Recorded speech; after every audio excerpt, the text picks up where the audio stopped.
at Nyangusu Police Station. Education Cabinet Secretary Ezekiel Mashogu also weighed on the matter, saying the teachers will also be dismissed if found guilty of the crimes leveled against them. The suspects will spend another night at Nyangusu Police Station, awaiting the court's ruling on their bail application tomorrow. Meanwhile, the Office of the Director of Public Prosecutions, ODPP, has substituted the attempted murder charge facing 3 people linked to the case of baby Junior Sagini, whose eyes were gouged out, to grievous bodily harm. Prosecutor Hilary Kaino stated that the evidence gathered was sufficient for the accused persons to be charged with grievous harm and not attempted murder. The court ruled that the hearing of the case will be in February 24, 2023 and March 3, 2023. Rukia Bule, NTV. The quintuplets that were being monitored at the Nakuru Level 5 hospital have died 2 days after they were born. The family of Simon and Margaret Ndongo, the parents of the 5, say they were first informed about the death of two children, I beg your pardon, on Thursday morning before being notified of the other 3 in the afternoon. The quintuplets were born to 25-year-old Margaret Wairimo on the 31st of January, while she was 25 weeks pregnant. The children were being monitored at the neonatal intensive care unit, with medics indicating that their body organs were not fully formed due to the nature of their birth that was termed as high risk. And while the parents continue to receive psychological support, the Nakuru Level 5 hospital management is yet to reveal the circumstances surrounding the deaths. It's hard to disclose kwa sababu watu tunatarajia hivyo. From the doctors tulikuja hapa asubuhi, mama alikuwa sawa, of which nyinyi wote mnaelewa turuhusiwi kuona watoto. So masaa ya kutoka ilikuwa ishafika, so tulifukuzwa nje. The husband and the wife wakabaki ndani, tukangoja nje. Hapo ndio tulipata news about the 2 kwanza, tukaenda nyumbani. Unfortunately around 1 ndio tumepata news kuhusu wao wengine. Na the father is not around, hangeweza kufika hapa. It is so painful kwake to believe. Na pia mama pia kwake ni ngumu juu ya venye alikuwa amepokea watoto wake, venye watu walikuja jana wakamshelekea, but unfortunately ikakuwa another story. Yote tumeshukuru Mungu ndio kwa yale yameendelea, na tuwezi kumlaumu mtu yoyote. Ndio tunaomba vile tulifurahia hii zawadi, tushikane moja kwa moja tumalize hii janga na tutashukuru. The National Cohesion and Integration Commission is now calling on Azimio leader Raila Odinga to halt planned anti-government rallies as they threaten cohesion. Commission chairperson Reverend Dr. Samuel Kobia says that the commission has noted the need for Kenyans to proceed with their normal lives with minimal disruption. Odinga has so far conducted 2 anti-government rallies in Nairobi this year, with one at the Kamkunji grounds in Kamkunji constituency and the second at Embakasi East's Jacaranda grounds. His 3rd rally is scheduled for Kibra this coming Sunday before he pushes the anti-Ruto drive to Machakos County, all in a bid to push the Ruto administration to resign over alleged electoral fraud. We would like to call upon the former Prime Minister to cease with these political rallies and any plans that might be there for demonstrations, because Kenya cannot afford that when we are living in such hard times, economically speaking. And the Kenyans have said, according to the reports that we have and the evaluation, that they wanted to really be left alone to continue with their lives because they did their part. They voted. They elected persons that were candidates in all the positions. NTV has learned that the security details of former Interior Cabinet Secretary Fred Matiang'i and PS Karanja Kibicho have been downscaled. The duo had the privilege of 12 security officers each to their disposal, but the numbers have been reduced to 2 each. Interior Cabinet Secretary Kithure Kindiki is yet to comment on the matter, but concerns are rife as NTV sources within the security docket have revealed that the security detail of retired President Uhuru Kenyatta, that is former President Uhuru Kenyatta, has also been reduced after a senior police officer attached to him was recalled. Since Uhuru, Matiang'i and Kibicho spoke at the home of former Education Cabinet Secretary, the late George Magoha, castigating government, Kenya Kwanza parliamentarians have been calling for sanctions against the three.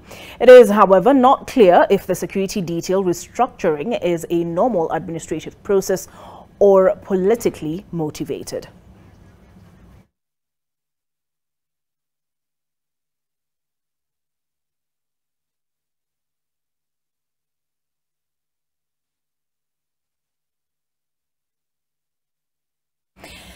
Interior Cabinet Secretary Kithure Kindiki yesterday disclosed plans by the government to open the Kenya-Somalia border in Mandera after an expansion and establishment of a proper security station and border post.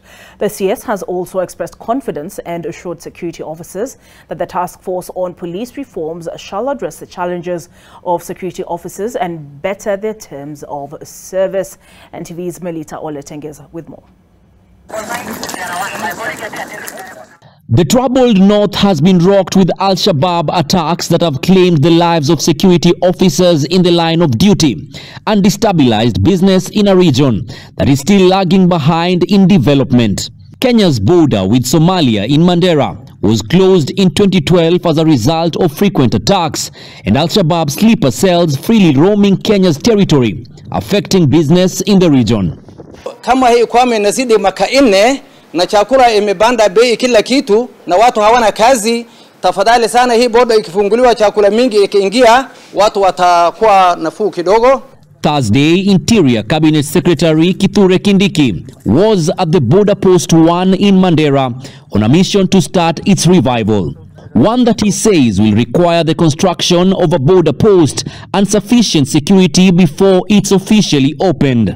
Kuna kazi ambayo tunafakiwa tufanye hapa ya kujengea maofisa wetu ili wakuwe salama, wasiwe na katika hali ya hatari wale ambao wanafanya kazi hapa. Kwa hivyo hiyo kazi nimeamuru ya kwamba ianze hivi karibuni, kwa sababu ningetaka kurudi hapa Mandera baada ya muda mfupi kuanzisha kufunguliwa kwa mpaka huu wetu wa Mandera. The Al-Shabaab have continued to change tack in orchestrating attacks, which includes the use of improvised explosive devices and frequent but lethal attacks. Many lives have been lost, with suspected sleeper cells still lacking amongst communities in the north. The government has asked the local elders to be on the front lines of working with the government to fight the threat of Al-Shabaab. Na kama kuna vile serikali inaweza kuwaunga mkono ndio tuwasaidie tusuluhishe hii shida ituondokee. Nataka niwahakikishie ya kwamba tutafanya vyovyote vile kutafuta rasilimali ya kutosha ya kuwaunga mkono na kuwaunga maofisa wetu mkono hapa. In Takaba, where a government office had ceased operations due to frequent attacks by Al-Shabaab militia, a special operations group has reclaimed the lost glory. CS Kindiki has exuded confidence that the government will win the war against Al-Shabaab and promised the soldiers that the government is working towards reviewing their terms of service.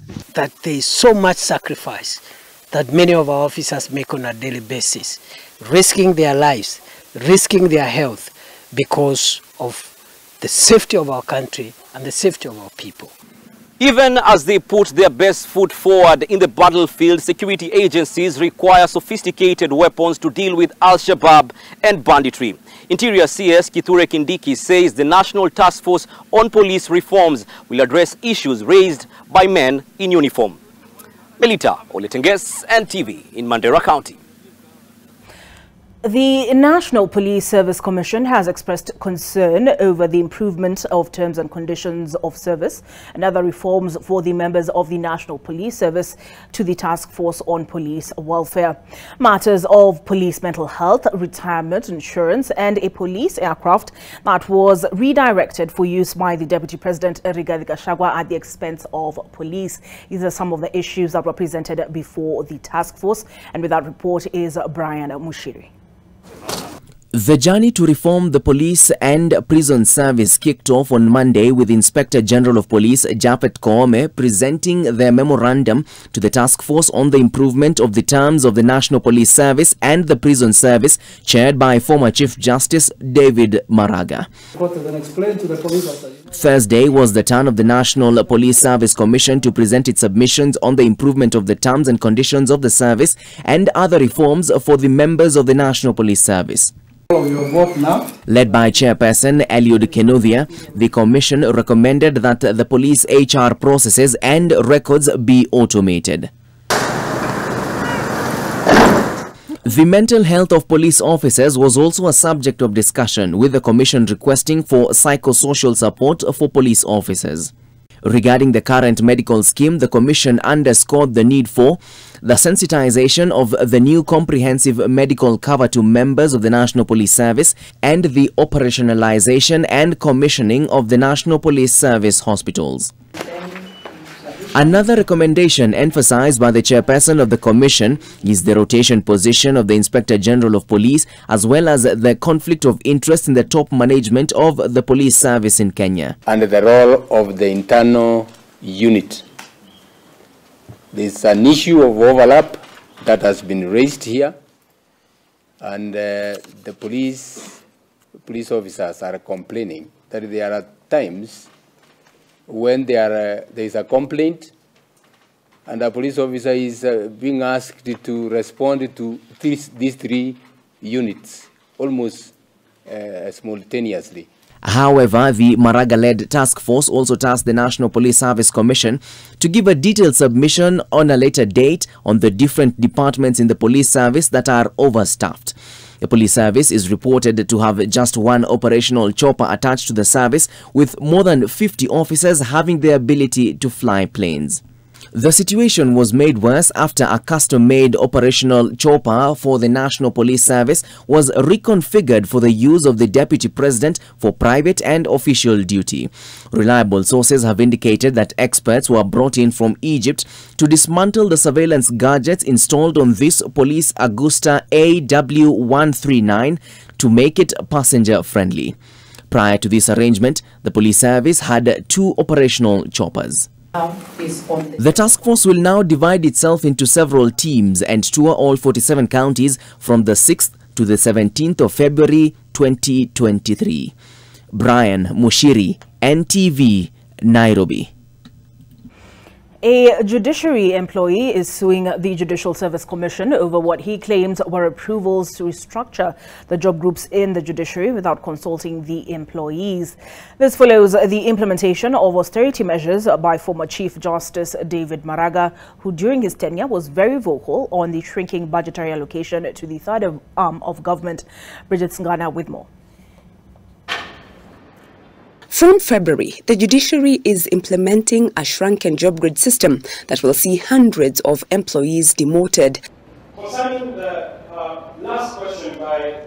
This development is the result of cost-cutting measures set in motion by former Chief Justice David Maraga, who in 2019 asked the Judicial Service Commission to reduce the job grades from 17 to 11. However, a judiciary employee, Japhet Mogire Okongo, who is among those facing demotion, is seeking an injunction preventing the implementation of the policy at the Labour and Employment Relations Court. Okongo has worked in the judiciary for the last 27 years, rising from a process server to a court bailiff, a position that will now be held by people who have served in the same position for less than 5 years and who have a bachelor's degree. Okongo faults JSC for not seeking the employees' opinions during the restructuring of job groups. The letter and the spirit of the Constitution. The judiciary's budget has been declining over the years, despite the department expanding its services in the counties by building more courts. In the 2021-2022 financial year, the department got 17.9 billion shillings, which only rose to 18.9 billion in the 2022-2023 financial year. Justice James Rika has directed that JSC be served with Mr. Okongo's petition contesting the implementation of the restructured job groups. Bridget Ngano, NTV, Nakuru. The cost of healthcare in Kenya continues to run many families to the ground, as only 23% of Kenyans have access to a comprehensive cancer management service. This comes even as data from the National Cancer Institute of Kenya records increased cancer cases. Cancer is now the third leading cause of death in Kenya. With more details is our health reporter Helen Aura. Health financing for cancer treatment remains to be a key challenge in Kenya, with the recent data released by KNBS showing that 3 out of every 4 Kenyans do not have health insurance. 2 out of every 3 persons diagnosed with cancer will die out of the disease, since 70% of cases are diagnosed in advanced stages. We have to change this reality, and we need to do it now. Gaps in policies for cancer control is one major challenge. Secondly is the limited capacity for early diagnosis and treatment. In 2020, only 15 out of our 55 member states had breast cancer screening at the public primary health care level. And that is where the vast majority of Africans actually live and access their health care. According to the National Institute of Cancer in Kenya, the top 5 counties with the highest cancer burden are Nairobi, Nakuru, Kiambu, Machakos and Nyeri. In 2020, the country reported 42,000 new cancer cases and 27,000 cancer-related deaths. Notably, 9 women die every day due to cervical cancer, while 9 in every 10 persons with esophageal cancer will succumb to the disease.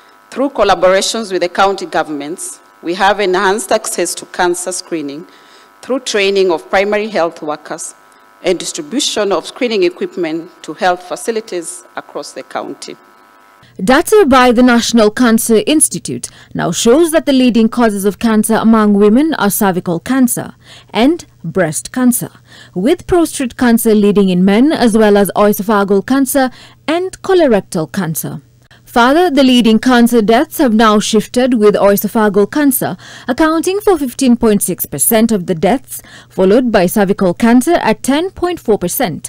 Breast cancer is third at 9.6% of deaths, liver cancer 9.1%, leukemia 8.5%, and prostate cancer at 7.8% of the deaths. The gloomy data points to the need to not only rally Kenyans to go for regular cancer screening, but to also seek the government to increase public knowledge of the disease. Helen Aura, NTV. All right, let's take a look at the news diary before we get into the dailies this morning. And we begin with President William Ruto is set to attend the National Police Service 50th SACCO anniversary. Pope Francis to visit South Sudan today. That is after he concludes his visit to the Democratic Republic of Congo. Nairobi County is reported to have plans to lay off 700 City Council askaris. And the late Professor George Magoha's funeral committee is expected to give a funeral status update. All right, that is the news diary. Let's now take a look at the dailies. Front page of the Daily Nation, Uhuru security scaled down. Debate, a decision to reduce retired President Uhuru Kenyatta's bodyguards came a day after his jibe against President William Ruto, sparking muted protests from Azimio supporters and speculation that the move is politically motivated, even as government operatives cited rationalization. More on this on page 4, but the security of the former Interior Principal Secretary, that is Karanja Kibicho, and his former boss, that is Fred Matiang'i, have also been scaled down. Former Interior Principal Secretary Karanja Kibicho said forgive me, that print is rather small. Let me refer to my hard copy here. And the former Interior Principal Secretary, Karanja Kibicho, said as a common citizen, he no longer needs to be guarded. And former Interior Cabinet Secretary, Fred Matiang'i, declined to comment on reports of withdrawal of bodyguards. I'm curious what my panelists make of this. Kidi Mwaga, is the timing of this suspicious? Former President Uhuru Kenyatta, while visiting with the late Professor George Magoha's family, stated that those who have nothing to do are busybodies. They can talk, and he says his life will continue unimpeded, unhindered. And former CS Fred Matiang'i also made comment about everything they did under the Uhuru administration being rubbished, and it'll come in time, he says, in time, whatever foundation they laid, he said, will show. So do you think the timing of said withdrawal of the security is suspicious? Do you buy I don't want to call it an argument, but the statement that it's just part of normal rationalization? That's the word, rationalization. Well, the first thing is that it is not lost on anyone at the coincidence that the said scale down is happening just after when the president and his former cabinet secretary for Interior have apparently thrown jibes at this administration.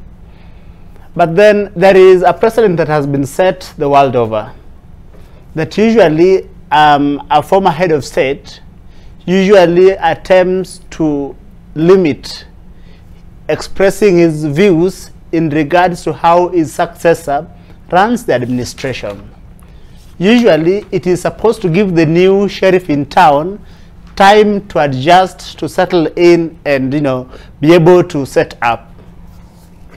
History is also replete with those heads of state who came in and attempted to frustrate their predecessors. We have the case of Frederick Chiluba and Kaunda, and Chiluba himself didn't end well. So I think that irrespective of what comes from the president, former President Kenyatta, President Ruto must treat very cautiously, because this could also be a political landmine. Why would it be a political landmine? I wanted to take us back to the year 2003, 2004, and this country, people, especially the political class, hated President Moi with their breath. But even when, the overzealous members of Kibaki's administration wanted to, revenge on President Moi, President Kibaki always ensured that people around him knew that President Moi was no-go zone. So I think it is something that President Ruto may want to embrace, and so that to ensure that people do take advantage of such instances to sow seeds of unnecessary animosity. Yes, thank you. Omulo, should we view this with suspicion, especially given calls for example, let me make reference to the Nandi senator, who said former President Uhuru Kenyatta, who's pictured here on the front page of the Daily Nation, should not be acting as an envoy on behalf of Kenya. In fact, some of his privileges should be revoked, because he is now active in politics, is how Cherargei put it, following the comments made by the former head of state while visiting with the late Magoha's family. So, and this is the same administration that has told us police operations are independent. So is this part of independent police operations? Because this administration has said they would not repeat the mistakes of the past. Sure. So is this part of independent police operations? Are we reading too much into the timing of it? Actually, Cherargei has a right as a person to give his view, and that is not the view of Kenya Kwanza. As a person, he can express himself. But I don't want us to blow this out of proportion, because you look at the wording is scaled down. So you know, this is a normal operation of the police service. So why would you have, you know, the exact security, the number of security when the president used to have when he was the president? So that is a waste of resources. So I think the president has a right to, you know, benefit, you know, from the government or having security and other things. But also on the same scale, the government also has a responsibility to ensure that it is done within the law. So what was done within the law. Security was scaled down. There's no politics about it. When the president gave his comment, he has a right as a person, an individual, a Kenyan, also to give his political views. So, you know, people are reading more out of this. I think Azimio side should settle and discuss more important issues other than security. I see Dennis Mbanda is laughing, but Omolo, my question is, why now? Why not after maybe President William Ruto was sworn in? Why now? Maybe the timing was not right, but remember Kenya Kwanza gave police service an independence funding, and they are operating independently. So whatever they are doing, actually, it should not be blamed on the president, because that is their responsibility as a police officer. So I think we should not build a mountain out of a anthill. Okay. This is a non-issue to us. I think the president has enough security that is within the law. We don't want to waste a lot of resources by giving excess security to a retired president. The law describes how a retired president is supposed to be protected, how he's supposed to benefit. And it is his right as a former president. All right. So Omulo tells us that there are regulations, legislation that guides this sort of thing. But Dennis, he mentioned Azimio is making a mountain out of an anthill. Is Kenya Kwanza speaking out of both sides of their mouth? Are they saying one thing and doing another behind the curtain? Certainly, they're speaking. Those are double speaks, because in as much as we have the constitution that stipulates, we have it's called the Presidential Retirement Benefits Act, that talks about the number of security that the former president is supposed to have, and even the benefits that it comes with this, including a retinue of staff and home guards and everything, which is, I think, is capped about to 6 on his personal security, and also 6 every home, rural, both rural and urban. So, but the timing is very suspicious, especially now that they're also mentioning the Estate Tax Act. Yeah, because now they're coming for the government, rather former president estates. It's just suspicious, Olive. It's just suspicious. You know, they're saying that the former president, in his own right, is still a member of the Azimio. He's actually the chairperson of Azimio. So them saying that the former president is funding Azimio campaigns, and also based on what former Vice President Kalonzo Musyoka said when they visited Magoha's home, this is now the result of all this. Yes. All right. Is it Kalonzo who used the term pettiness? Yes. And I want us to move us along with the dailies, but also I'm curious about this. This reminds me of, and you talked about, this reminds me of when Fred Matiang'i, when he was Interior CS, appeared before Parliament to explain the, quote, scaling down of security for the now President William Ruto. Do you recall that? Yes. And he defended his actions, saying, in fact, then Deputy President William Ruto enjoyed the biggest security retinue of all the vice presidents in history. Pettiness? Actually, what they did that time, actually, they did it at a time when Ruto needed security, because it was a campaign period. So Ruto as a president also has a right and the number of security that is supposed to get. So what they did last time, they frustrated the former deputy president, who is now the president.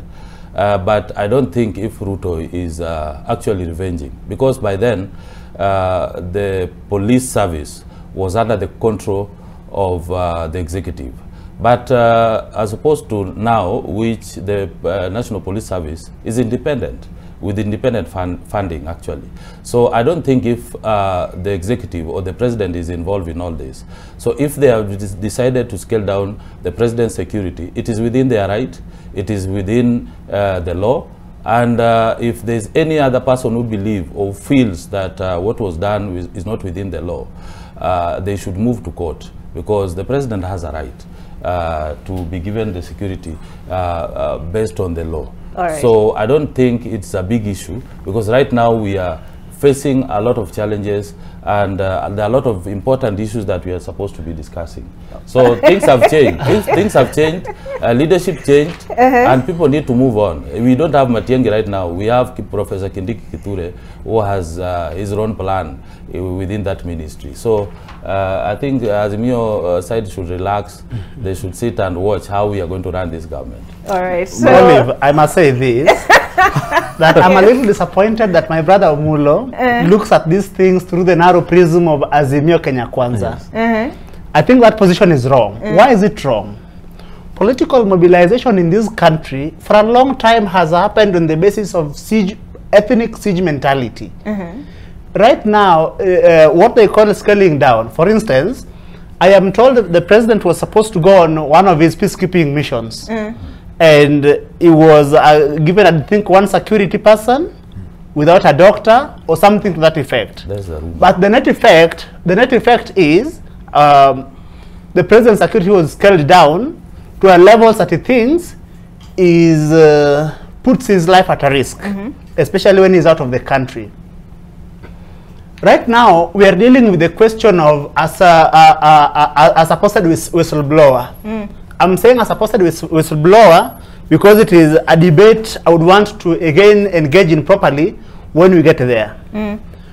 My worry and fear is, if President William Ruto does not handle this tactfully, if he lets overzealous men and women in his administration attempt to frustrate the former president, it could be a political fodder for people who would want to create a mentality that the president and his people, and by extension possibly his community, are being targeted by this administration. It is a political trap that I hope and wish that the president does not get into. Thank you. All right. So we'll come back. We'll continue the conversation on the other side of this break. Dennis, you mentioned the Presidential Retirement Benefits Act. So I will pull it up on my touch screen here. And I'm seeing a quote from the story on page 4. The Daily Nation has established a senior police officer who was leading the security team has been recalled and replaced with one over lower rank. That's what happened even with when President William Ruto was the DP. From 96 elite officers attached to him, he has been left with 25, while the former First Lady has 5. So we'll look at what the Act provides and whether the Kenya Kwanza administration, or should I say the National Police Service, is acting the National Police Service is acting within its permit. We take a break. See you on the other side.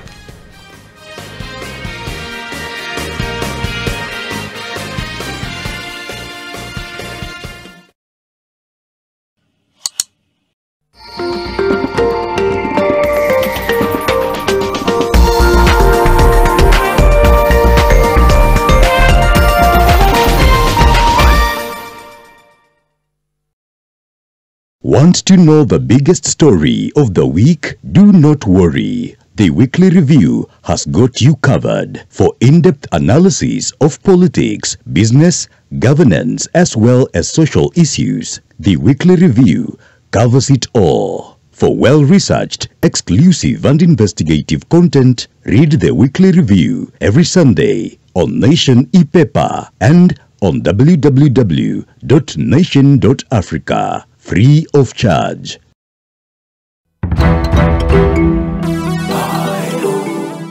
Bramwell Bushuru and his family are the only Kenyans on St. Helena Island that is found in South Atlantic Ocean.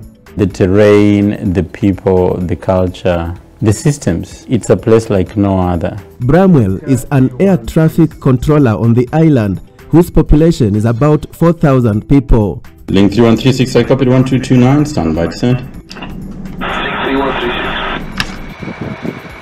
Also on the show, why Kenya has been ranked best in aviation security in the region and what it means for the country.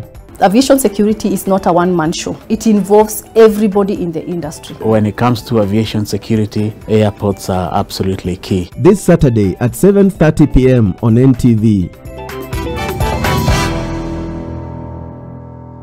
To protect our family from germs that cause illness when it's cold, we use Dettol soap. Dettol soap with germ defense gives you protection. When it's cold, germs are transferred in different ways, and Dettol soap's germ defense protects you from up to 100 illness-causing germs. Be Dettol sure.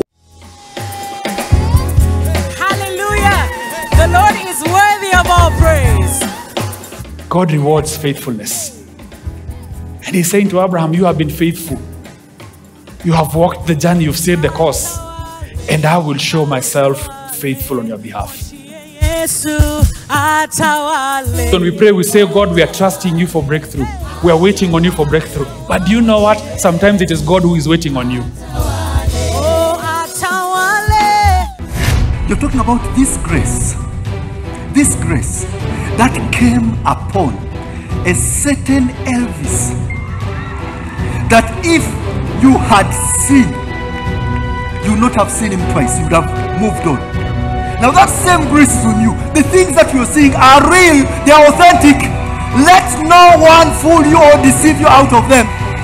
That life that you are seeing, that you have captured, that good, excellent life, it is real, I'm telling you.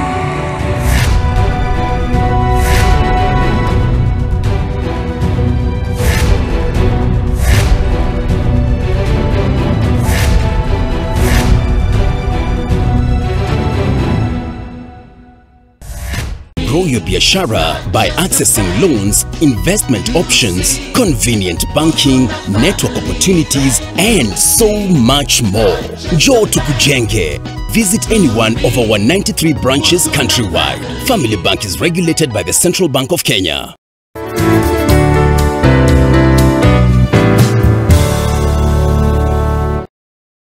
Claiming your assets is easy. Simply visit UFAA website www.ufaa.go.ke or dial *361# or visit Huduma Center near you.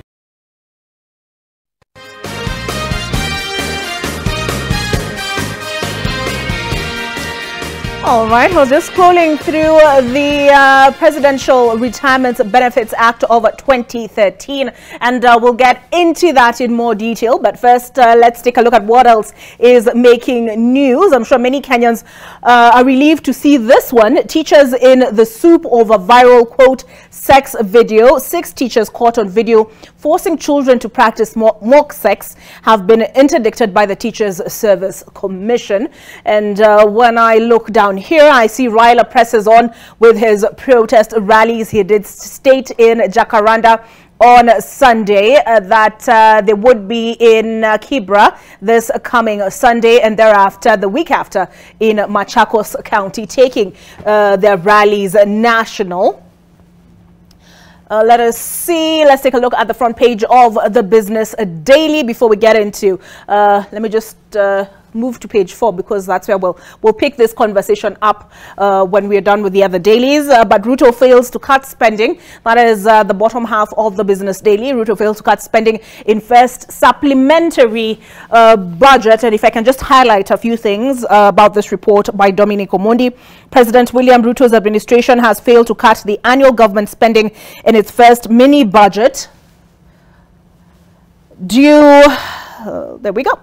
Has failed to cut the annual government spending in its first mini budget due to multi-billion shilling expenditure in his predecessor's last days, continued expenses on subsidies, and the launch of the Hustler Fund. The Treasury has informed the International Monetary Fund it was left with little room to cut state spending after it inherited undisbursed expenditures of 89 billion shillings from the last financial year and 61 billion shillings spending that occurred outside the budget during the last days of former President Uhuru Kenyatta.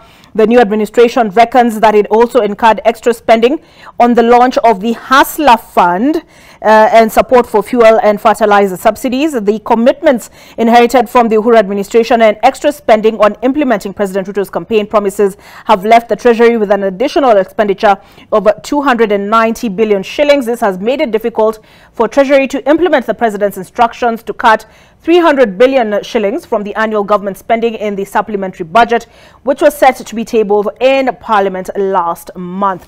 So more details on that on page 2 of the Business Daily.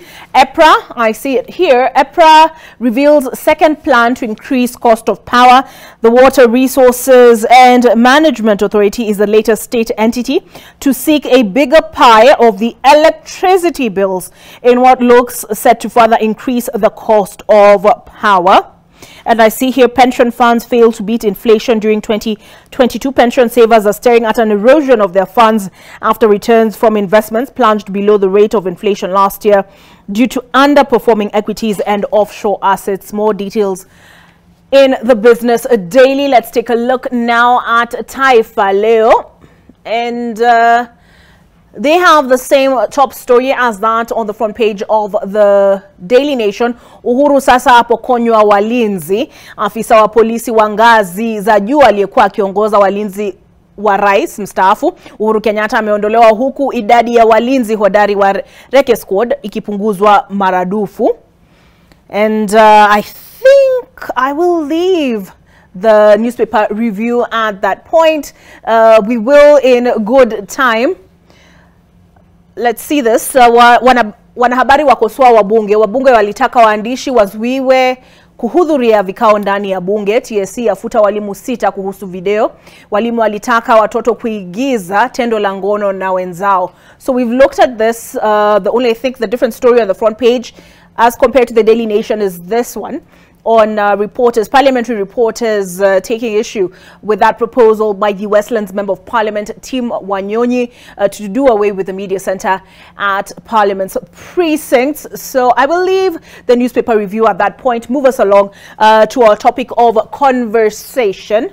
Let me pull up my Twitter, and this is what we're looking at: threats and taxes. State of the Nation Omulo Jr. is in studio. I've already heard from him. He is the Director, Political Affairs, ANC. Dennis Mbanda, you've also met him. He is a political analyst. KD Mwaga, governance and policy expert. We are waiting for ASCON Camille to make it into studio this morning. So on threats and taxes, and I'm just waiting to get back to this Presidential Retirement Benefit Amendment Act and what it provides as compared to what is being reported on the question of scaling down of security. But Dennis, is this tax debate? Because now we had the Azmio rallies and the conversation has now shifted to former President Uhuru Kenyatta is the sponsor, according to some in the United Democratic Alliance. In fact, the president himself alluded to it. The deputy president himself has spoken on it. Is it an attempt, in your view, to distract from what it is that Raila Odinga is doing? He's talked about rallies coming up in Kibra, a rally coming up in a rally in Kibra in Machakos. Yeah. You know, anybody coming to this country right now would think that there's a tax collection crisis, which it's a total lie, because if you look at what the government is doing today, any person that thinks that if you collect more revenue, tax revenues, that you're going to grow the economy is totally wrong.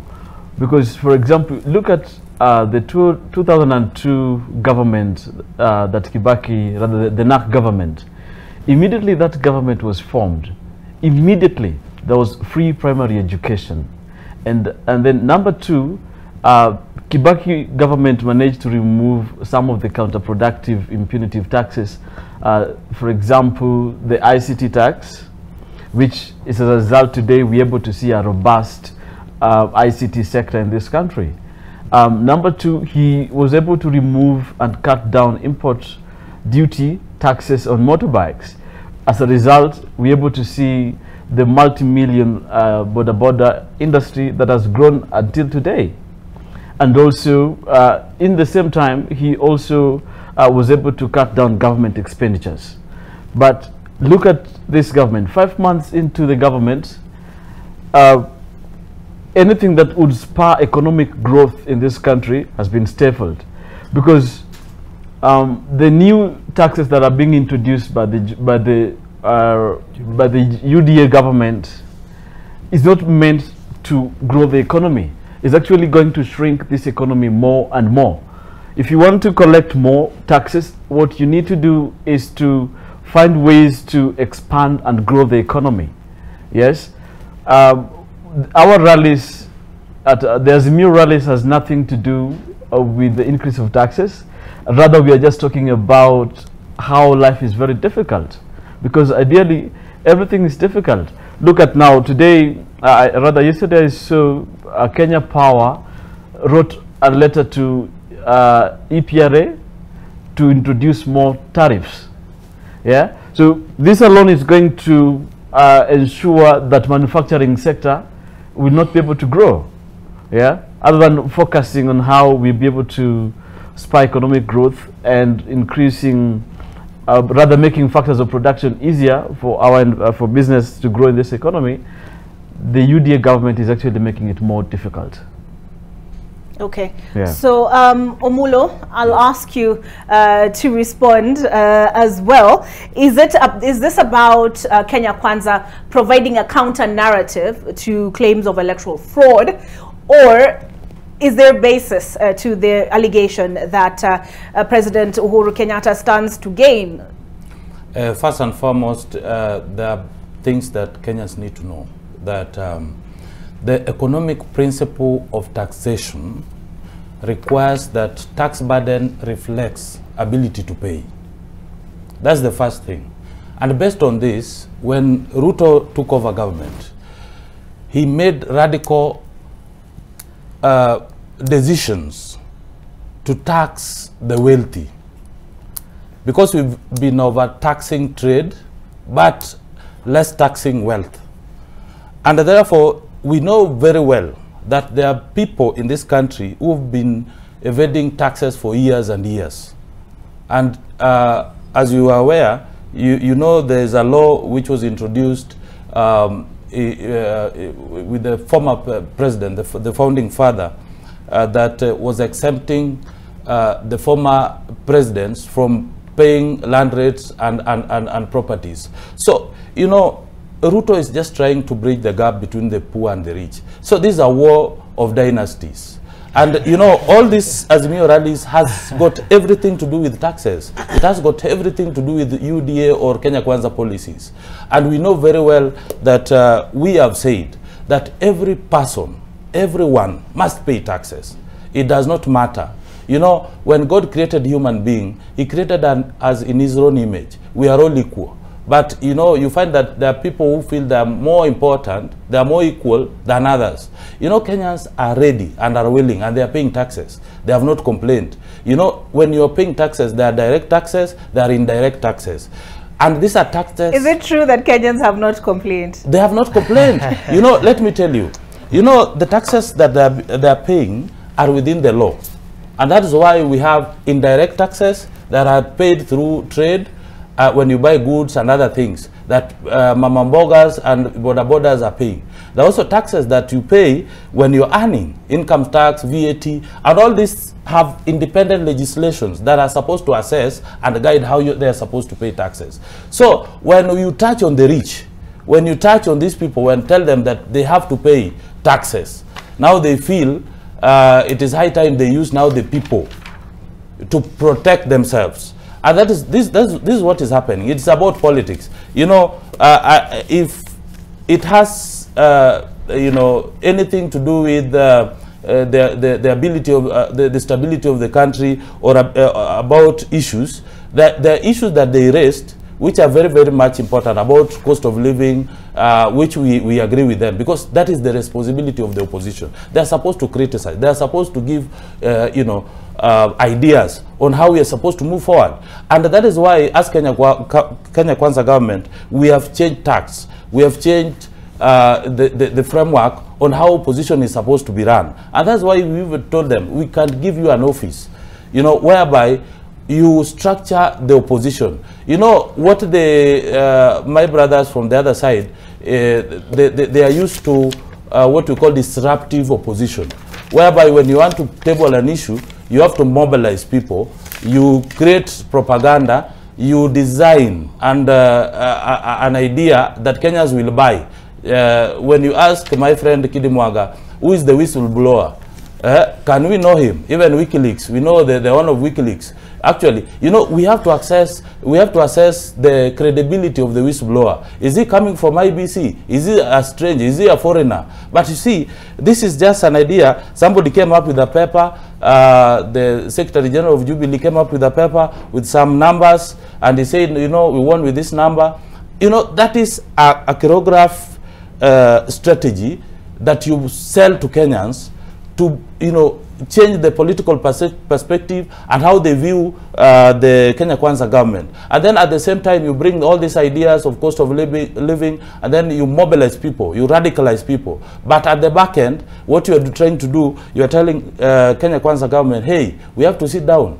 My friend, we have to talk, because you don't have to tell us, you don't have to tax us. So it is about taxes. It has nothing to do with Kenyan people. And Kenyan people are ready. And, it is their patriotic duty to ensure that they pay. We cannot build this country on borrowing. And that's why we have changed the strategy. We have to pay taxes. All of us must work together.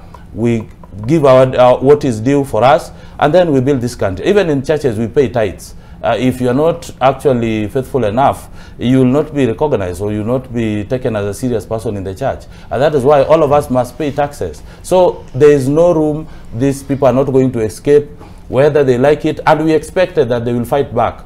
All these rallies are being funded by cartels. We did away with subsidies, and these people are benefiting from subsidies. These people are doing business, big businesses. So we expected them to fight back, and that is why we are not even bothered. We are focused, and we have told them, hey, even if you have 1.7 trillion, like we know some of them have, 1.7 trillion is enough to pay some of these debts. So if you have to pay, you can even pay in bits. We will give you time to pay in bits. But what we know, every person in this country must pay taxes, so that every Kenyan can benefit according to Article 43 of the Constitution. Right to housing, right to life, right to food, all those things will only come when we have a stable country. All right. Kidimwaga was mentioned. I'll give him an opportunity to respond. I will say this, that governments all over the world get their revenue from taxes. And therefore, it is a fallacy if anyone were to say that taxes is not what grows the economy. It is taxes, from the taxes, that government is able to run its, meets its obligations.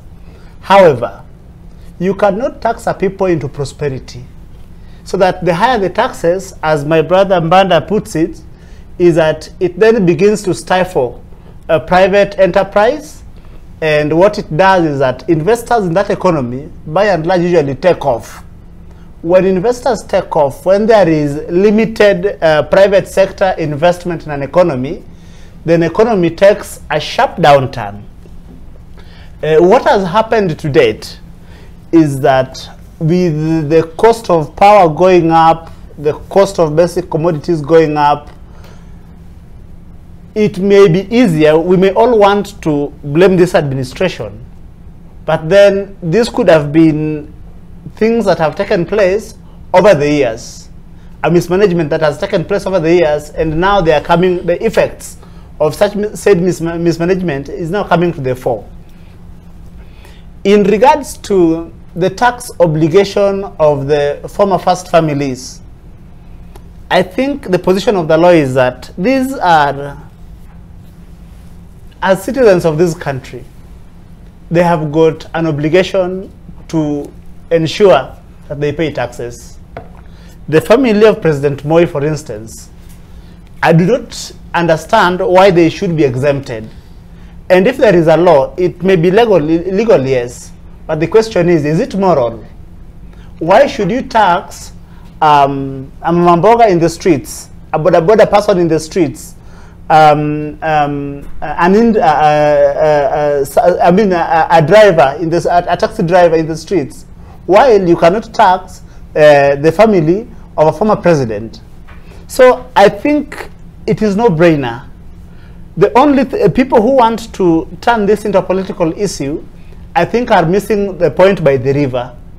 I believe the family of President Moi are able to meet their tax obligations. If anything, what they may need to do is to have a sit down with the taxman and agree on the modalities of settling any arrears that they may be having. But I think everyone needs to pay their taxes, because it is from there that the government is able to raise its revenue. Thank you. All right. Dennis? Omule, I wanted to correct you, my brother. If you expect more milk from a malnourished, sick cow, it is a fallacy. It's not feasible. This economy is nearly dead. And then the focus should not be merely on taxes as a way to curtail, rather as a way to ensure that the budget deficit is met. Because the problem we have today is that the deficit in our budget, the KRA has been given a very big target. And my concern is the government expenditure. Mr. Taxman, the President William Ruto, Mr. Zakayo, has made over 20 foreign trips outside the country. What for? That is a lot of government expense. Is there anything to show for that trip?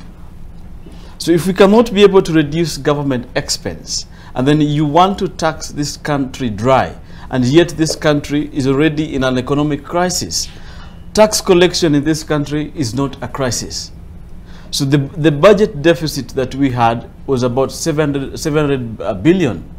So this 700 billion, if we are not able to ensure, because for example, look at the number of youth unemployment rate in this country and vis-a-vis the population, rather the population bulge that we have today. If we have millions of young people who do not have sources of income, I want to give you an example.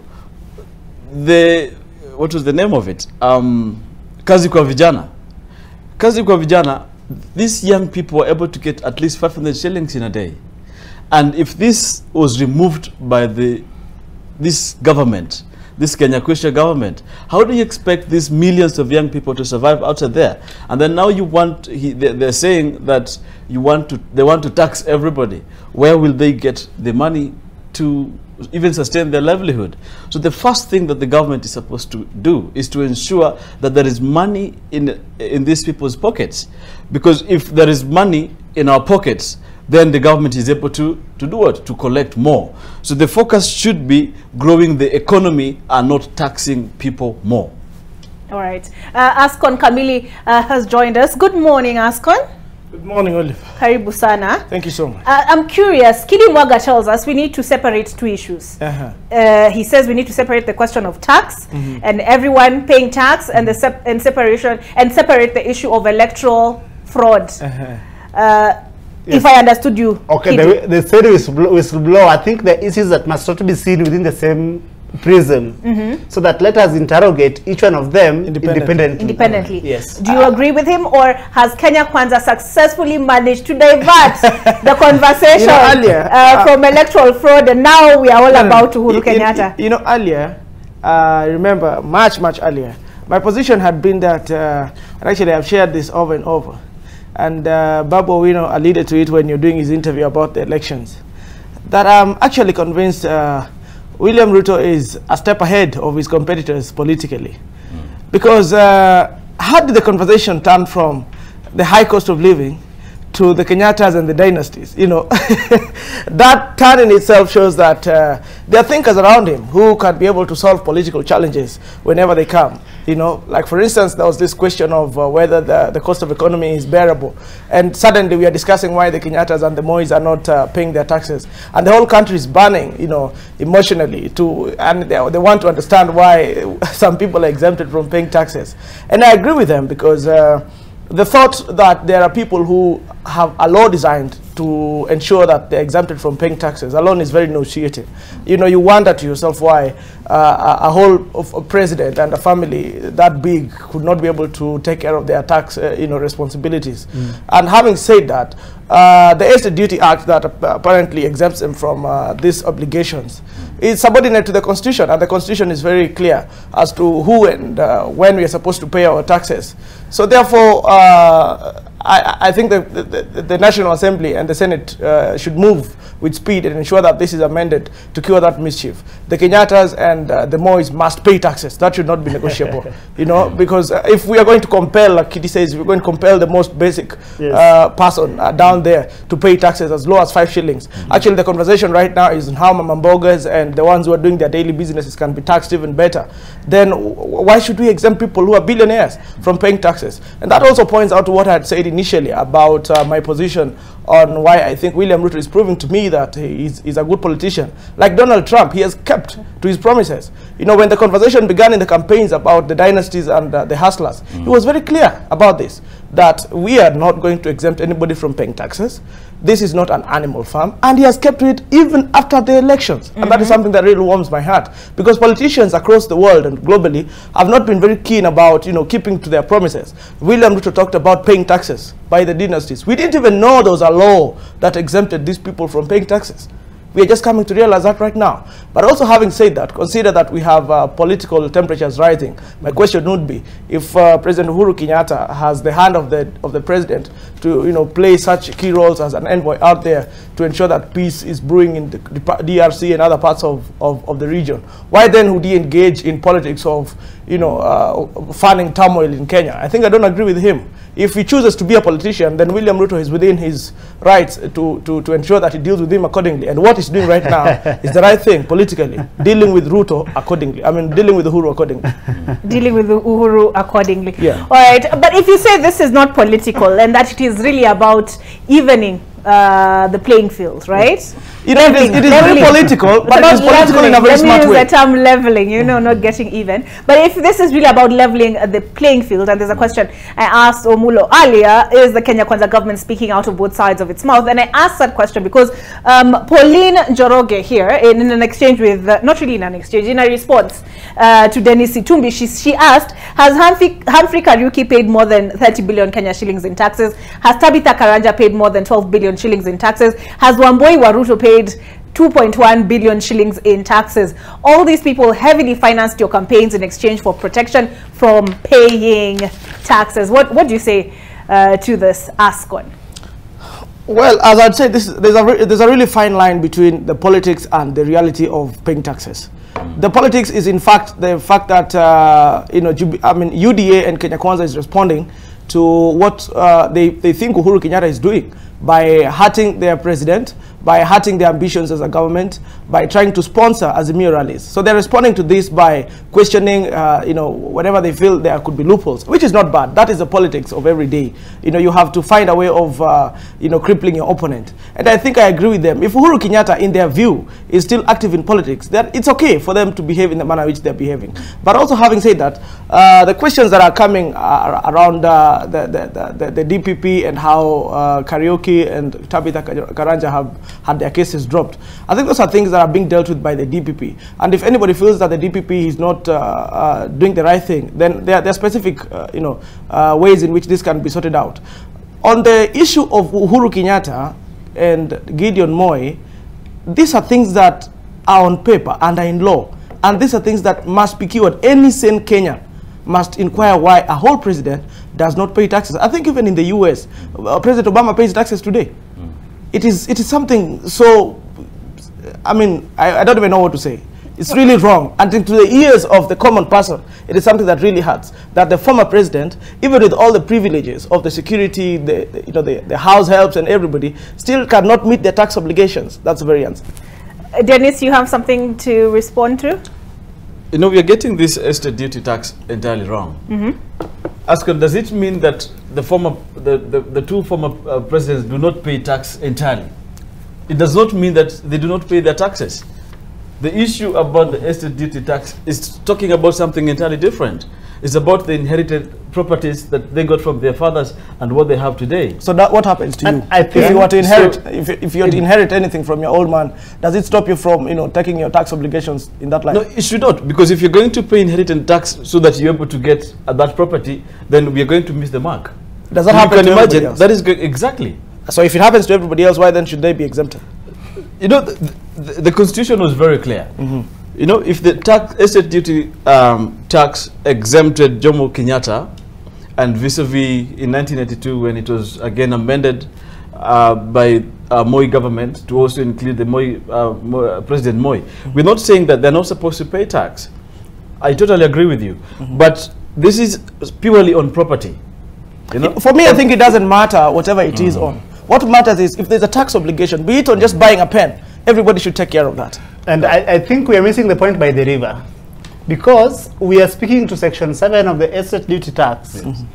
This Section 7 only exempts these two families, the families of the Kenyatta family and the Moi family. The question is, today if Omulo were doing succession in the estate of his old man, he would meet his tax obligation.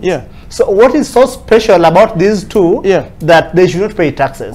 So to that extent, in my view, I think that the legislature must move with speed and correct that anomaly. And anyone who is saying that that is political, I think equally is missing the point by the river. Okay, this river, but Omulo, before we get to this river,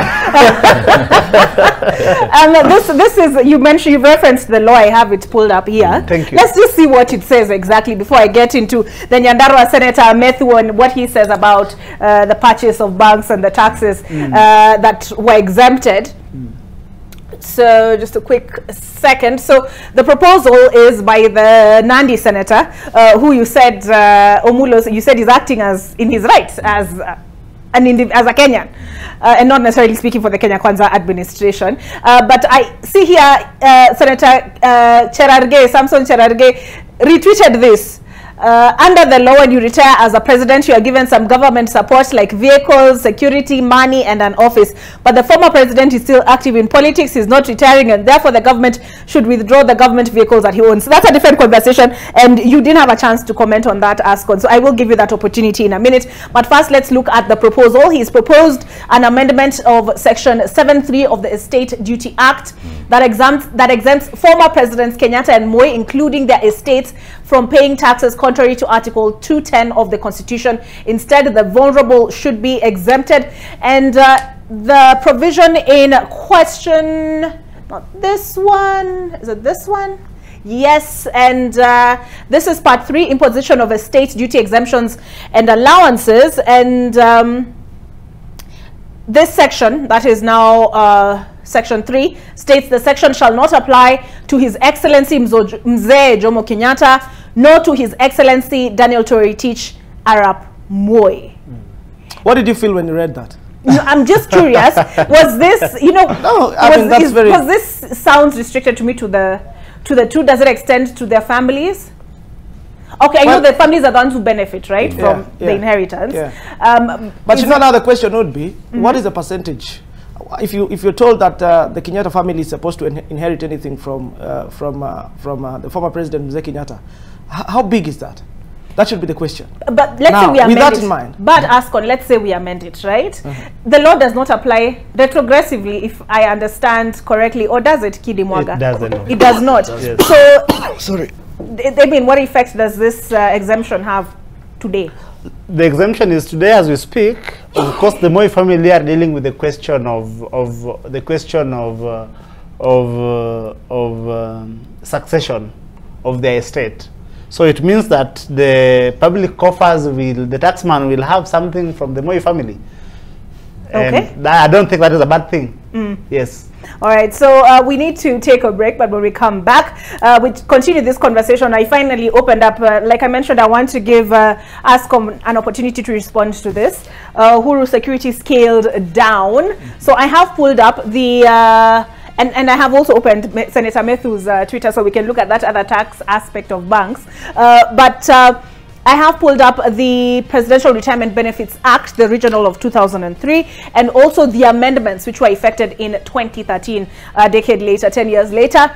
And we'll take a look at them, what the former president, Uhuru Kenyatta, is due according to the law.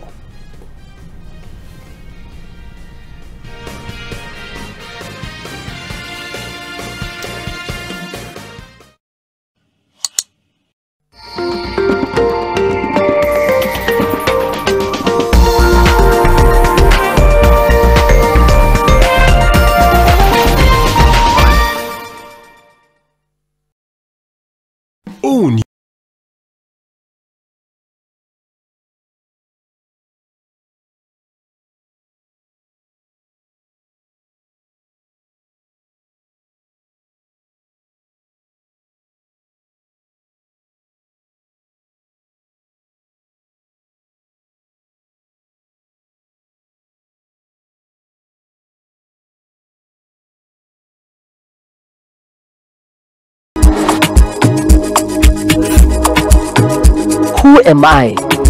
Why am I here? What will I be remembered for?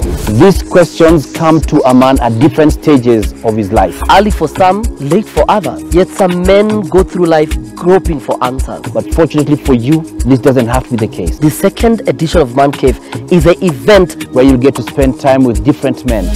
Learn from those who've gone ahead of you on the journey that is a man's life. Take a trip to the serene lake house, Tigoni, and experience the perfect boys getaway. Full of fun-filled games, cars, food, nyama choma, drinks, networking opportunities. 25th of February. Grab your tickets by going to www.kenyabars.com today. The Man Cave. It's a man's affair. Pata taarifa teke teke na e-paper. Stay in the know on the go. Getting the full story bilangori. To sign up, choose your preferred subscription. Use the promo code SUBZ22 to get 20% off and pay. Get your favorite newspaper and enjoy the truth anywhere, anytime. For inquiries, email epaper@ke.nationmedia.com or call 0790 Subscribe today and get your taarifa teke teke. On this week's episode, this is very interesting. Curiosity is the wick in the candle of learning. They don't even look like candles. These are, wow, even the human torso. Yeah. My goodness. We try to make sense of the craft. How did you discover that you could do this? Age is no obstacle if you want to be a CEO. You can actually use it as an oil to your hand. On the best of luxury candles. Grow your biashara by accessing loans, investment options, convenient banking, network opportunities, and so much more. Njoo tukujenge. Visit any one of our 93 branches countrywide. Family Bank is regulated by the Central Bank of Kenya.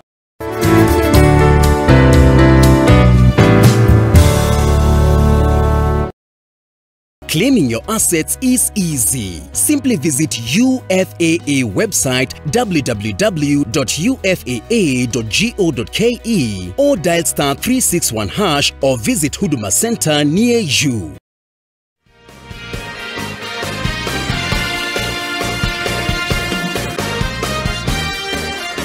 All right, welcome back to AM Live. Heated discussion in studio. Oh, hi guys. Tumerudi. All right, so this is the other accusation that has come out of the Kenya Kwanza camp. And I remember this press conference was led by the Nyandarua Senator John Methu this time round, and he's retweeted Dennis Itumbi, who was speaking about the press conference they held the other day. Former President Uhuru Kenyatta is the one financing Azimio rallies with the hope that he will be exempted from tax. It is a well-known pattern. 350 million shillings was waived in the NIC, CBA, NC, is it NC? NCBA. Yeah, NCBA merger. In this, two families who own banks were involved. One paid taxes. He continues, Senate will write to KRA to demand an audit on all tax evasion by the Kenyatta family. A demand that a special audit be done on the issuance of 5G license to one of the telcos, which was later resold for 4 billion shillings. After the transaction, someone called KRA asking for a waiver. Anthony Mora, the KRA chair, stopped the waiver after a whistleblower, we are back to whistleblowers. Whistleblower at KRA informed him about the deal. So now fund Azimio rallies, but the end game, kila mtu alipe tax. So here we're looking at a bank transaction that happened. We're looking at what is this 5G issuance of 5G license. Omulo, why not let sleeping dogs lie? We cannot let them lie because it is the duty of this government. This is a very competent government with serious economists, and we want to revive Kenyan economy.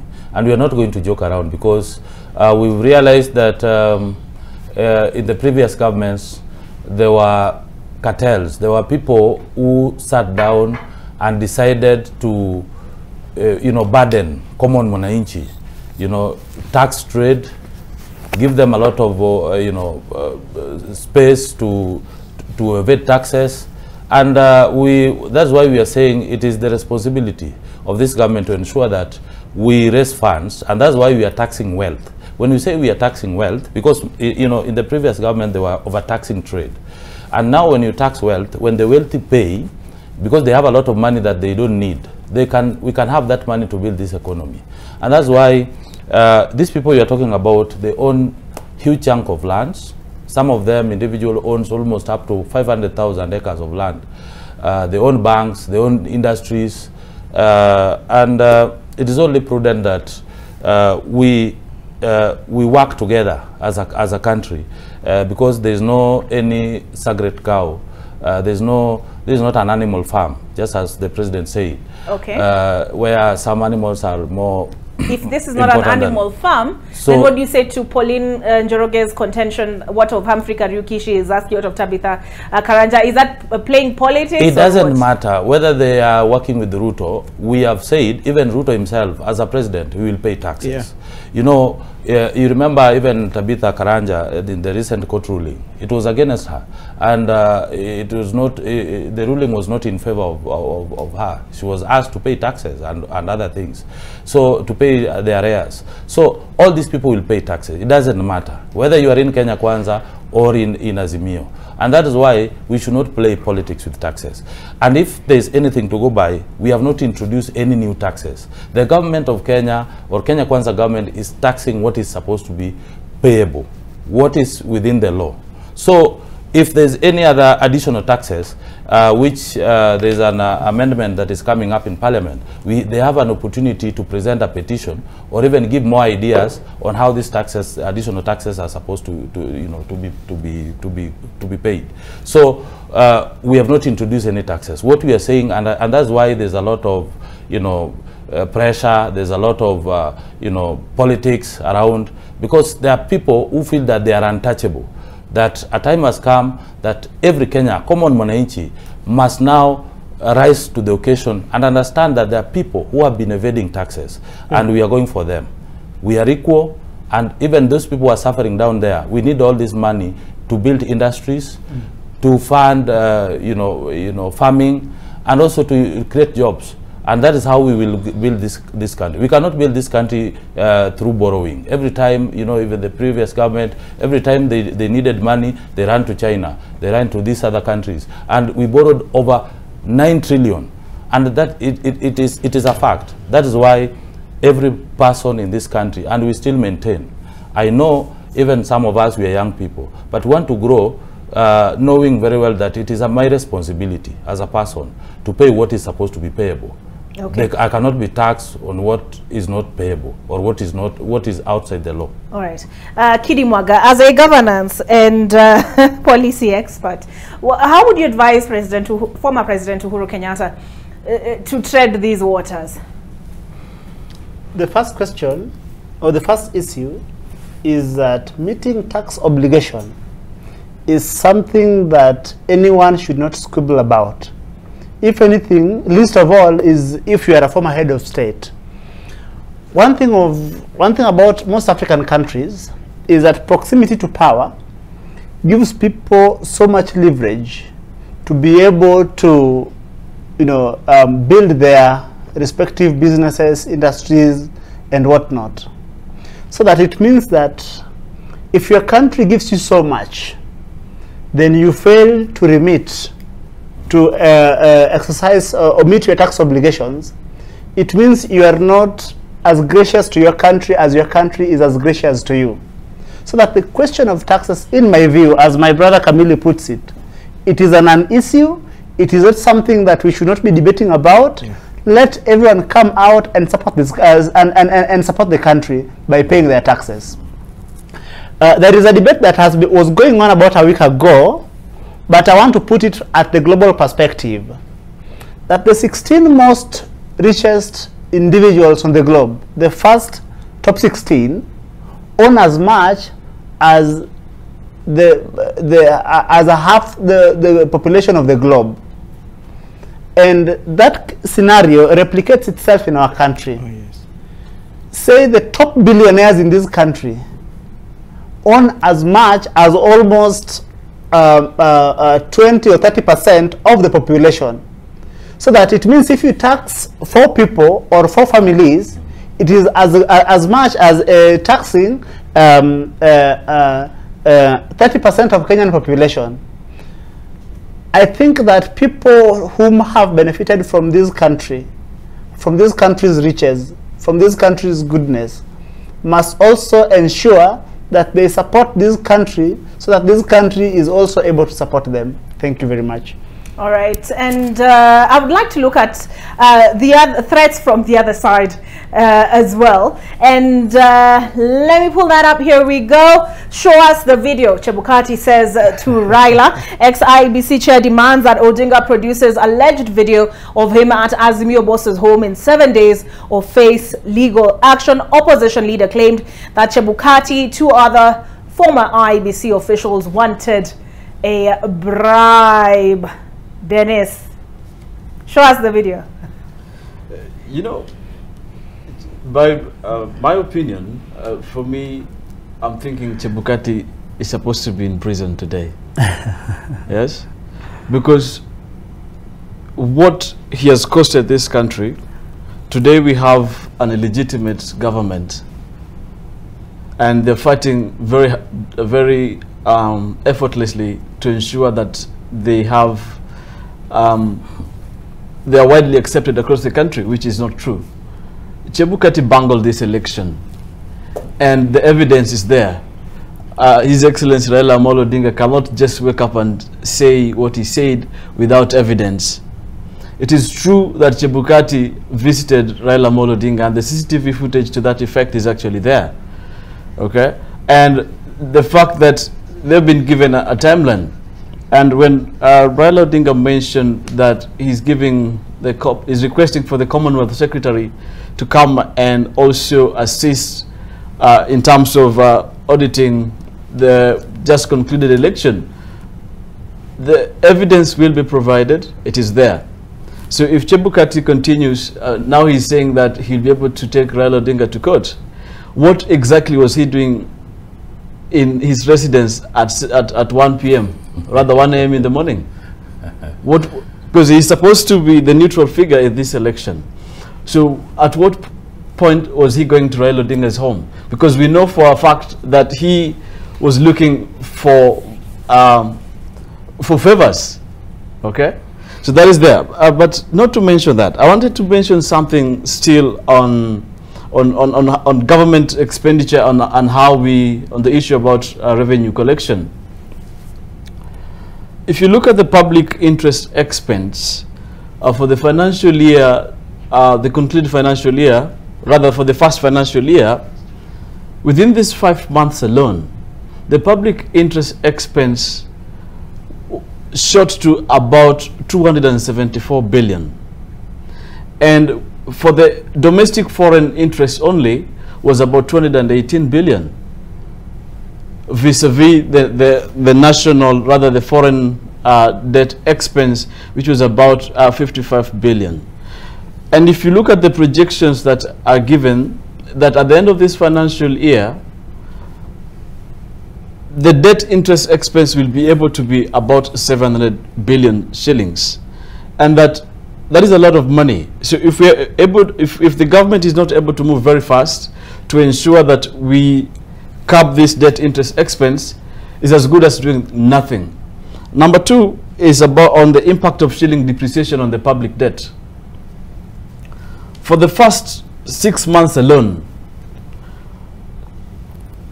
the public on the public debt, about 290 billion has been lost on the interest that is accrued because the shillings has depreciated against the dollar. Remember, we've not even borrowed, and within these 6 months alone, because as a result of shilling depreciating against the dollar, we've already lost about 290 billion. So for me, it's about also managing all these expenses, as much as the government is trying so hard to ensure that they collect more. Yeah. All right. So, Ascon, how will Uhuru paying taxes fix the economy then? Given what Dennis has, Dennis has presented, there are a number of things that have been shared here already, and that ranges from Baba's video to the question of taxes that I could get an opportunity to respond to. But let me begin by saying that scaling down of Uhuru's security and whatever benefits he gets from the government, there is a law that defines the manner in which that should be done. And I think what the government should do is just stick to what the law provides. If the law provides that it should have just a single security officer, that is what should be done. If the law provides that it should be given 50, then I think that is what should be done. There is a law that defines the manner in which Uhuru Kenyatta and any ex-president should be taken care of. Secondly, there's a question of the taxes and the exemptions that have been done in the previous regime. My position has been clear on this from the outset. That I remember when we had the deputy president's debate, and the deputy president today, Rigathi Gachagua, removed some document from his pocket, and the document was explaining how an exemption was done when a merger was being done between the NCBA bank and the other bank. And to me, I think that is taking advantage of the fact that you're in power. The same would not happen or would not apply to any other business person who wants to or who wishes to do such a thing. And those are some of the reasons why we are saying that everybody should take paying taxes as a responsibility and as something they should do with pride. If indeed that happened at that time, the same should never happen again. In law, we say there is every reason why a law is amended. A law is amended to cure mischief. Have we established a mischief already? We have established the mischief of the fact that a number of people have been exempted from taking care of their tax obligations. And if that is being cured, then we are all in it and we support it. Having said that, there's also the conversation on why we should broaden the tax base, and that would be the reason why the government would be able to keep up with their promises. The conversation has been there even in other democracies as the US and the UK, where the question of the rich capitalists, the top, as Kidi puts it, have they been able to meet their tax obligations? If that would be done, then we'll be able to take care of our challenges here. If, as the way Kidi paints the picture, if you are to tax just a percentage of the top of this country, that would be akin to taxing almost 30% of the population. Then why should we burden the 30% with taxes when a number of them who are the top are not meeting their tax obligations? When you talk about Tabitha Karanja, who is a business person, or Amfi Krauki, we should be able to talk about Uhuru Kenyatta, who is equally a business person because we know he has business interests all over. We should be able to talk about the Moi family, who have interest in business all over. When they pay their taxes, the burden will then go go down and it will shift, and nobody else will be complaining that you know, there are a number of people in this country who have not been able to keep to their tax obligations. Finally, the question of borrowing. The president has spoken about this on a number of occasions, and I agree with him almost entirely. You know, he says that the country has been overburdened by borrowing, and which we could also feel. You know, the budget was planning to borrow up to 900 billion, and he has explained with clarity the manner in which he wishes to scale this down. He has said he's going to cut the borrowing by 300 billion in this financial year and scale it further to 300 billion, 600 billion cumulatively, and 900 billion finally, where then the country will be able to rely on what we collect within the borders as what then we'll be using to take care of our recurrent expenditure and our development expenditure. That is the first measure of ensuring that we are able to take care of our challenges and living within our means without much trouble. Finally, we have had this question of the president, Uhuru Kenyatta, engaging in politics. Uhuru Kenyatta can only engage in politics as a citizen of this country because by right he's permitted to do that. But I don't understand how Uhuru Kenyatta, who has gotten an appointment by the president to serve in the capacity of an envoy representing this country, engages in local politics. It means then that he is at loggerheads with the president who has given him that appointment. And if the president takes an opportunity to cure that problem politically, there should be no problem, and everybody should be able to support that. Thank you. All right. And Omulo, I rejoined on what my brother asked and NCBA did say they would abide by the court ruling as regards the payment of stamp duty. But Omulo, you talked about Kenya Kwanza not introducing new taxes. I'm seeing a lot of people taking issue with that. Just one quick second. I'm just pulling up. I'm pulling up my news alerts. Give me a second. Okay, I'll need to find it. But they're saying that's not entirely true. That's not entirely the correct position. Given VAT, for example, on commodities that are considered sinful have increased. Yeah. So is it entirely accurate to say that Kenya Kwanza has not proposed new taxes, even by taking away subsidies? Are you not making life harder for the common man? That is an economic strategy that one, you must widen the tax base. Secondly, you must tax consumption, especially alcohol and these are the unsinful, commodities, which is within the law actually. And that's why I say that all these taxes have they have independent legislations that guides on how those taxes are introduced. What I said, that the government has not yet introduced any new taxes. What was proposed about the M-Pesa thing and taxing of M-Pesa and other issues have not yet been effected in law. So that is the true position. Be that as it may, because I don't want to delve so much into this tax issue, but what I can say in simple terms, when you are in a hole, you cannot continue digging. You must find your way out. That's the first thing that this government is doing. We cannot continue borrowing. What we need to do is to, find money, help build this country, increase, tax base. We bridge the gap between the poor and the rich. And all this war between the dynasty is not helping anybody. And we should not even support it in any way. And I've had my friends talking about, Chebukati visiting Raila Odinga in his house. Sometimes it's even difficult to respond to certain propagandas that are, mooted, manufactured to doing Kenyans to believe that some issues are true. If you have the sorry, videos, one quick second. I found what I was looking for.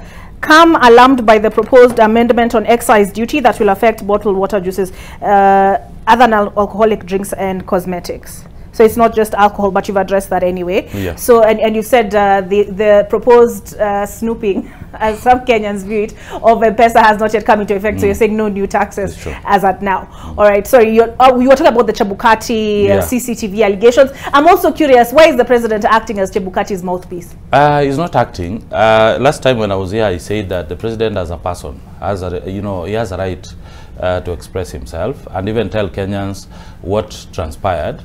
because he's a president. By then, actually, he has access to the intelligence and he knows what is happening in this country. So the issue of video, if indeed you have the videos, why can't you produce them? We want to see, even as we want to judge. Why do we talk about stories that we cannot actually, you know, produce?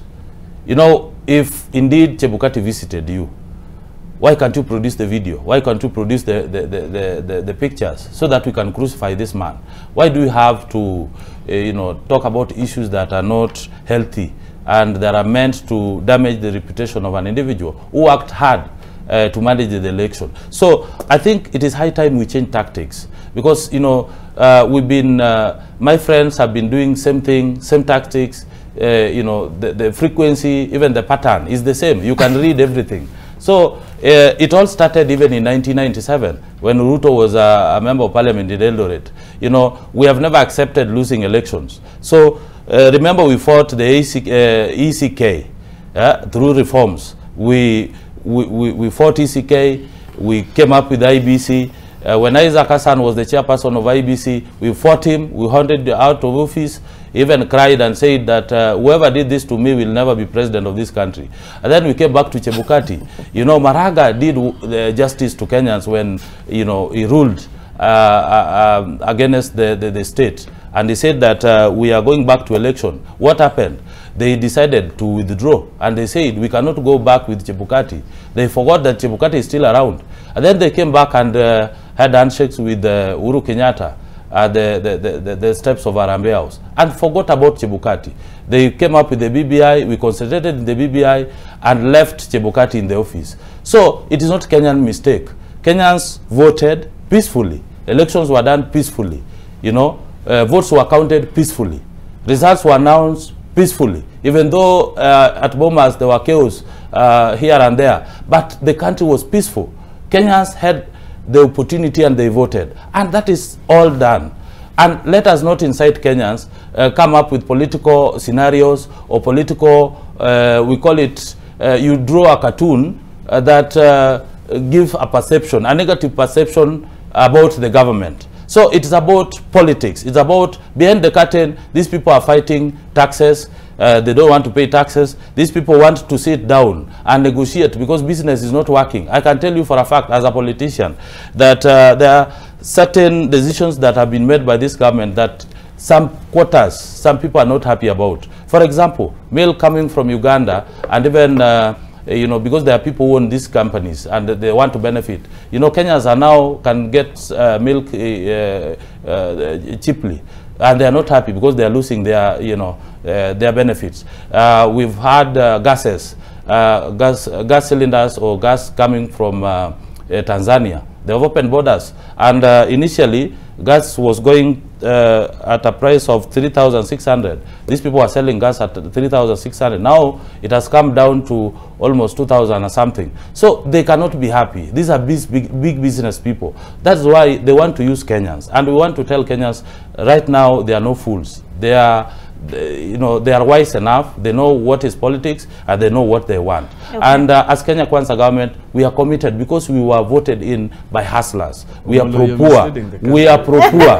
And that's why we should not use these people or radicalize them to believe that this is a bad government. They have introduced taxes. You know, all these people are doing, they are playing politics. Okay. And we are very sorry for them. If they cannot change tactics, even in 2027, tutawapanga, my friend. All right. So, Kidi Mwaga, I want to ask you whether Baba got carried away by mentioning this CCTV video, because he's, you know, we're relying on an anonymous whistleblower, and now anonymous video.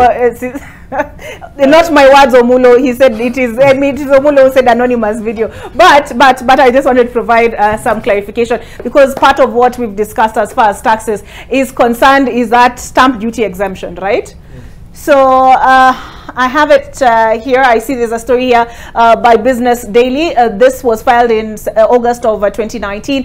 NIC CBA bank merger exempted from paying millions in share sale tax. That figure has been put at 350 million shillings. And the communication that is being made, here it is. The deal did not quote the value of CBA shares but analysts estimate the value of 53% stake at 35 billion shillings based on the book value of 65 billion shillings when the deal was announced, putting the stamp duty charge at more than 350 million shillings. The communication which has been referenced is, let me pull it up, give me a quick second, here we go, and zoom in on this. This is the exemption that was provided, the Stamp Duty Act, in exercise of the powers conferred by Section 106(1) of the Stamp Duty Act. The Cabinet Secretary for the National Treasury and Planning, on the recommendation of the Cabinet Secretary for Lands and Physical Planning, directs that the instruments executed in respect of the transactions relating to the merger of NIC Group PLC and Commercial Bank of Africa shall be exempt from the provisions of the Act. The recent response from the bank is this. And this is a report filed by the Standard. And I talked about would abide by their court ruling, but actually would abide by a court ruling should there be one requiring them to pay it. And the current head of the organization has been quoted. Give me a second to pull it up. Well, actually, somebody has sued. The waiver is the subject of a court case with activist Okiya Omtata arguing the National Treasury effected a secretive and opaque decision to exempt the merger of the two lenders from tax. Omtata argues the former Cabinet Secretary, Henry Rotich, did not have the power to arbitrarily grant the tax waiver. The taxpayer will suffer great loss, estimated at 350 million shillings in lost tax revenues that would otherwise accrue to public coffers. That is what his application says. But NCBA Group Managing Director John Gashora defended the tax waiver, saying it was above the law, above board as the law allows for such. He's quoted as saying transactions of this type are guaranteed in law. People need to understand that the waiver was given to NCBA or the merging parties with 26,000 shareholders behind the banks that were merging. And Gashora said NCBA, in which former President Kenyatta's family retains a significant stake, has been tax compliant, dismissing claims of preferential treatment by the former regime. In the same year that we got the waiver for 350 million shillings, we paid total taxes of 4.4 billion, more than 10 times that people were talking about. He said, adding that NCBA is one of the biggest taxpayers in the country, having paid taxes amounting to 6.7 billion shillings in 2021 and will fork out 4.3 billion shillings in taxes for last year. 350 million shillings in the context of what we pay is nothing. He's quoted as saying, what I assure every Kenyan is that should the court find that NCBA was not entitled to the waiver, the day the court makes the determination, the following day, we will send a check of 350 million shillings. That I can assure you. So he takes the position, to quote Omulo, that perhaps a mountain is being made out of an ant hill. But let me also take a look. Kidi, yes, I wanted you to respond. Let me bring you back to Baba. Did he get carried away? Olive, you know, I find myself in a tight spot because I have cast my vote for Baba 3 times.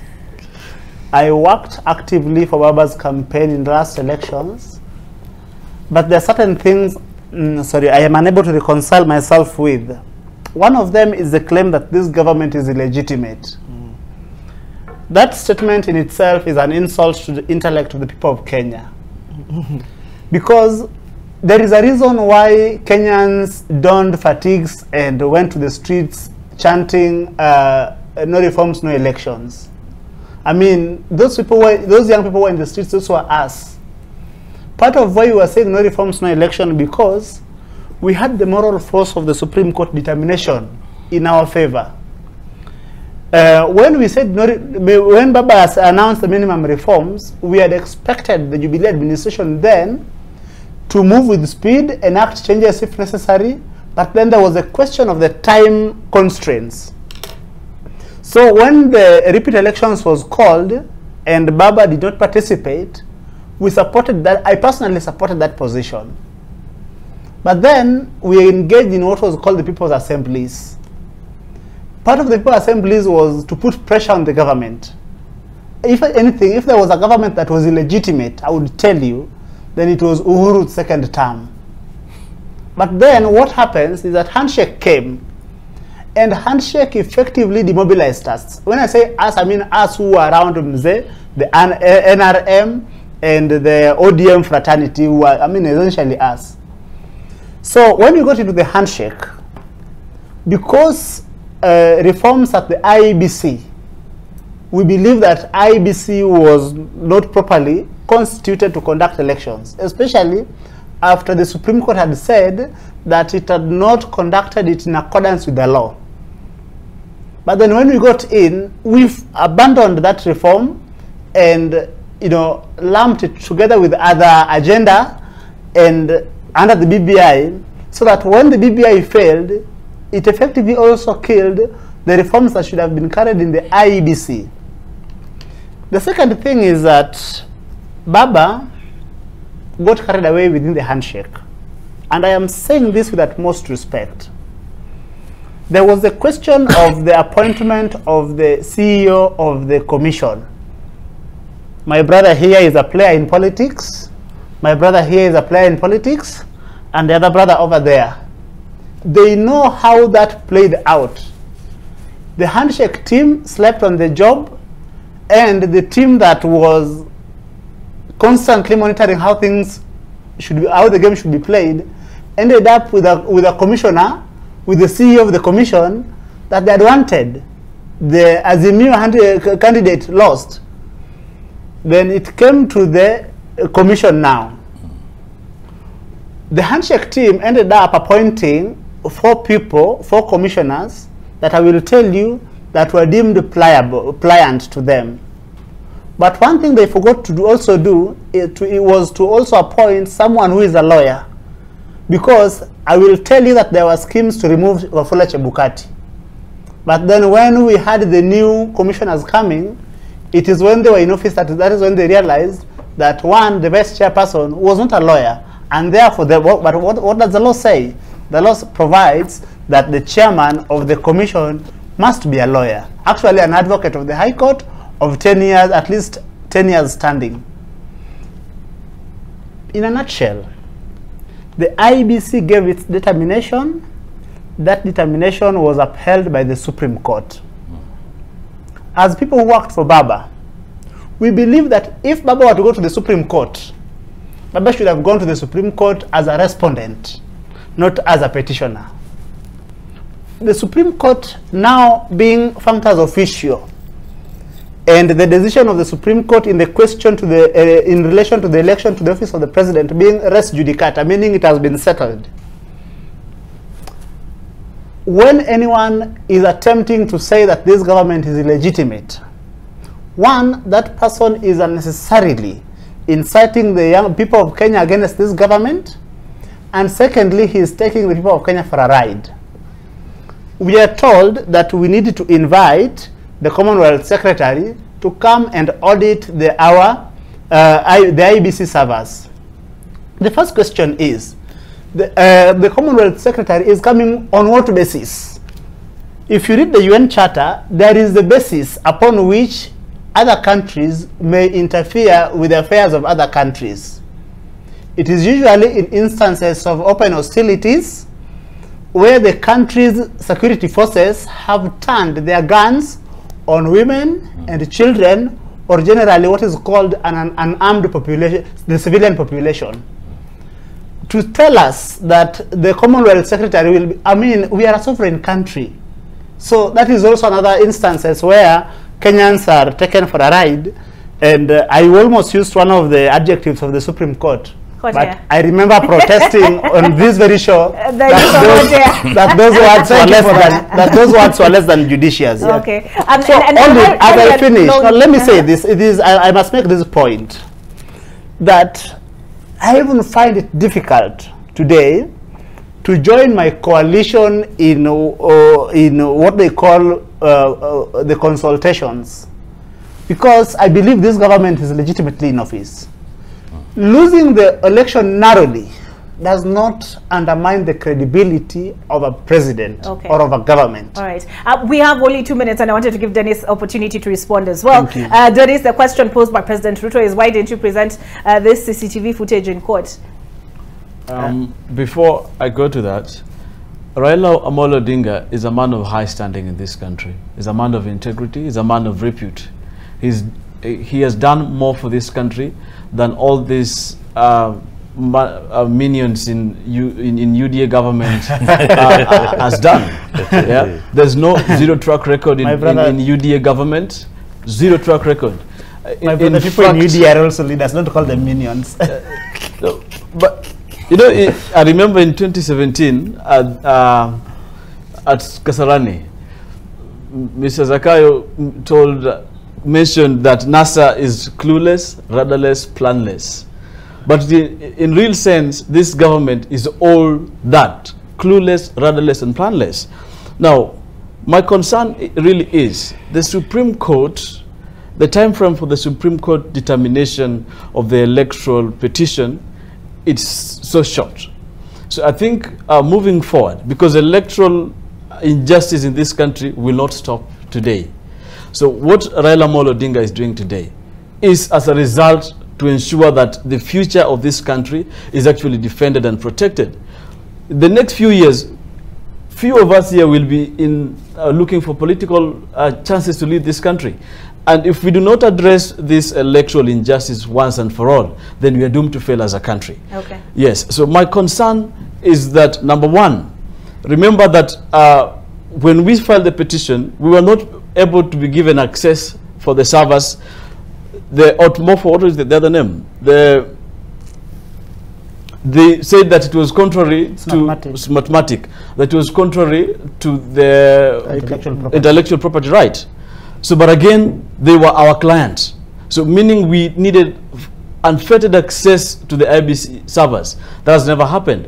What we need in this country is credible election, verifiable election. So what Raila Amolo Odinga is doing today, he's not stupid. Raila Amolo Odinga is one of the most intelligent leaders and integral leaders of this country. So for the future of this country, we need to join Raila Amolo Odinga so that the electoral justice is done, and also the electoral reforms is achieved. Olive, let me say so this. Kitty, let me know. One of them is that when you say open the server, are we talking about the user interface, or are we saying that, I mean, what exactly are we do you want to open?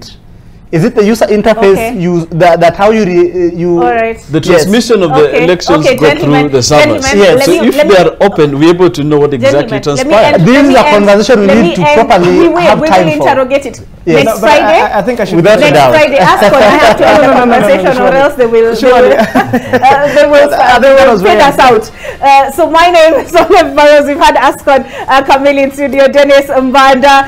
We've also had Kidi Mwaga and Omulo Jr. We didn't get to the Presidential Retirement Benefits Act, but it does provide that there are cases where, let me see, circumstances under which the benefits may not be paid include should the former president still be involved in politics, and it goes on to state what they're entitled to. I will leave that for next Friday. Is that fair? All right. My name is Olive Barrows. Good morning.